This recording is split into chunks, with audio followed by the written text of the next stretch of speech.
Hello, in this video we're gonna check if CUBOT Note 9 has a stereo speakers. So in order to do this, we'll need to find all of the speakers on this device, and we can find two speakers on the bottom right here.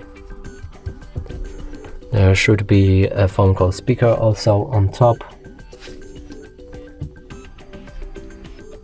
but we're gonna check it later. And next is to play some music. Now if the sound is coming from at least two sources, that would mean it's a stereo speakers. If the sound is coming from only one source, that's a mono speaker. So now let's play this music and cover each of the speakers with our fingers.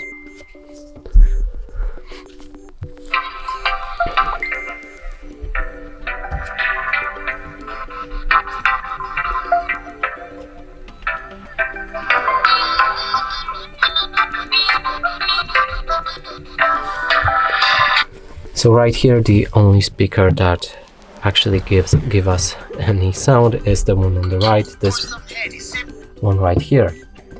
So now let's try playing the music again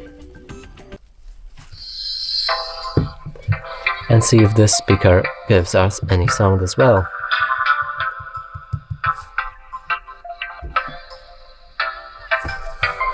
But there's also no sound, and that would mean this device has a mono speakers. And that's it for this video. Hope you like it. Please consider subscribing to our channel, leave a like and a comment below.